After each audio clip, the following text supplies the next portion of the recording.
At first, I tried to rationalize it all, told myself it was just the pressure at work.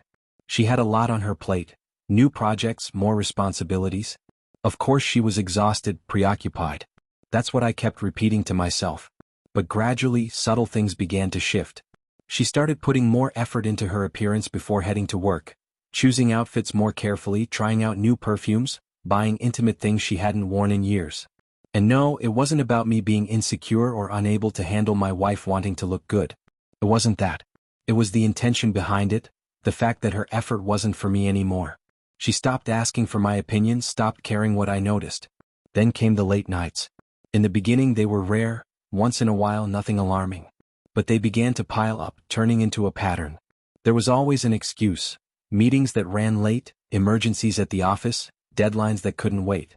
Some nights she wouldn't come home until long after dinner, even close to morning. Still, she was smart about it, kept her routine mostly the same, didn't make it obvious.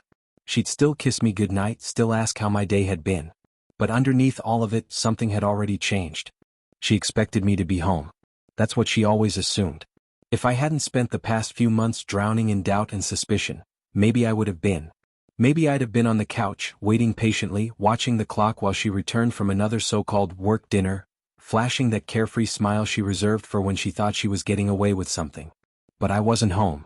I was standing in the back corner of a high-end restaurant, watching my wife celebrate a promotion, not alone but with her boss. All those subtle red flags, the late nights, the vague excuses, the emotional distance, had finally led me here. I'd sensed the shift long before. She was present physically but not emotionally.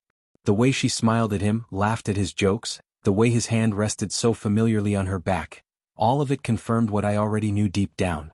She didn't know I was there. And that's what made it even more telling. She still believed I was that laid-back husband, the one who never pushed too hard, never questioned too much. The one she could deceive. But she was wrong. She lifted her champagne glass, eyes locked on him like he was the center of her world. That's when I stood up. The room went quiet, heads turned. And with one line, I ripped apart her moment of glory. But let's go back a bit. This unraveling didn't happen in a day. For months I'd felt the change, the emptiness in her words, the way she checked out of conversations. I started noticing things. Her phone always face down. A new passcode she never used to need. Phone calls taken just out of earshot, her tone softer, almost tender. I didn't confront her right away. It wasn't fear, it was strategy. I needed certainty. So I started observing. That's how I ended up at that restaurant. And I wasn't alone. I had my friend Mark with me, not to help me fight but to help me stay in control. We sat there quietly just watching. Her body language said it all, how she leaned in closer to him than necessary, the casual touch of her fingers against his, the effortless laughter I hadn't heard from her in what felt like years. Then came the last nail in the coffin. Her hand slipped under the table and rested on his knee. That was it. I stood, dragging my chair back with a screech that silenced the chatter. I looked her dead in the eyes and said, "Congratulations, sweetheart. Must feel good knowing I didn't find out sooner." Her glass stopped midair, her face went pale. Her boss, let's call him David, glanced nervously between us, already realizing this wasn't part of the evening's plan. She muttered, barely audible, "What are you doing here?" I stepped forward, calm on the outside but on fire inside. I reminded her of the nights she came home smelling like cologne I didn't wear. She tried to explain, voice cracking, "It's not what it looks like." I laughed. A bitter, hollow laugh. "That's your line? You're toasting your promotion with the man you've been sneaking around with, and I'm supposed to believe it's nothing?" David sat stiff, clearly uncomfortable while she sat frozen. Then I delivered the final blow. "You think I didn't know? You think I didn't see the messages, hear the late-night whispers, notice the way you looked at him like I no longer existed?" Tears welled up in her eyes. She gripped the table like it could keep her grounded. "Please," she whispered, "not here." "Oh no," I said, motioning around the room, "this is perfect. You wanted a celebration. Let's toast to the end of your marriage. You earned it." Mark laid a hand on my shoulder, a quiet reminder to walk away while I still had control. I took one last look at her and left. She ran after me outside, crying, pleading, "Please, can we talk?" I turned around, eyes level with hers. "Now you want to talk?" She broke down. Said it was a mistake. Said she still loved me. Begged me to give us another chance. But some things once broken can't be put back together. "A mistake is forgetting an anniversary," I said. "What you did.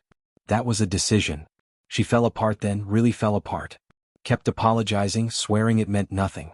That we could fix it. And part of me wanted to believe her. I wanted to rewind. But trust doesn't grow back. Not when it's been scorched. You made your choice, I said. Now live with it. Then I left. That was 6 months ago. The divorce is nearly done. She fought it at first, begged for counseling. But there was nothing left to salvage. She ended up losing her job too. The company didn't look kindly on affairs between employees and supervisors. And David? He moved on quickly, found someone new like she was just a phase. And me? I'm healing. Slowly. But I'm okay. There's a strange kind of peace in finally choosing yourself after years of being someone's afterthought. If I've learned anything from all this, it's that the truth always finds a way out. You can bury it, deny it, dress it up, but one day it stands in the middle of the room staring you down. And when that happens, there's no going back. I remember driving that night with the city lights blurring through the windshield, her voice still echoing in my head. Please, we can fix this. But there was nothing to fix. Not anymore. That night wasn't just the end of a marriage. It was the end of who I used to be. The man who gave the benefit of the doubt, who waited for explanations, who believed love was enough. Turns out, love alone doesn't hold a relationship together. Respect does. Loyalty does. Effort does. And when those are gone, love starts to rot from the inside. The weeks that followed were hard. The silence in the apartment was deafening. Her things were still there at first. A mug she always used, a book on the nightstand, her scent in the sheets. And every time I walked past them, it was like being reminded of the betrayal all over again. She messaged me. Called. Left voicemails. Each one a different version of regret. Some were angry, blaming me for not fighting for us. Others were soft, pleading, reminding me of memories we shared, hoping to use the past as currency to buy a second chance. I didn't respond. Not because I didn't feel anything, but because I finally realized I mattered too. My peace mattered. My dignity mattered. And no amount of nostalgia was worth losing myself again. There was one message that stood out though. She wrote, "You'll never find someone who loves you like I did." And she was right. I won't. Because real love doesn't lie. It doesn't sneak around and then cry when it's caught. Real love stands tall in the light, not hiding in shadows. So no, I won't find someone like her again. I'll find better. Someone honest. Someone who chooses me every day, even on the hard days. It's strange how much we tolerate when we're afraid of being alone. But once you survive the silence, once you realize solitude isn't loneliness, it's clarity, everything changes. You start hearing yourself again. You start healing. These days I've been reconnecting with myself. I picked up photography again, something I gave up years ago because she said it took too much time. I've started running in the mornings, clearing my head with each step. I even took a weekend trip solo. Just me, a cabin, and the quiet. Freedom feels different when you've earned it through pain. It's not loud or boastful. It's calm. It's sitting with your own company and feeling okay. It's looking in the mirror and seeing someone you respect again. As for her, I don't hate her. Not anymore. Hate is still a kind of attachment. I've let go of that too. She made her choices. I made mine. And now we're just two people who shared a story with a messy ending. But mine? Mine isn't over. I'm just getting to the part where the main character realizes he's been the hero all along. And if you're going through something like this, if your gut is screaming but your heart keeps making excuses, listen to the silence. Watch the patterns. Trust what you see, not just what you're told. Because in the end, truth doesn't need validation. It only needs a moment to rise. And when it does, let it set you free.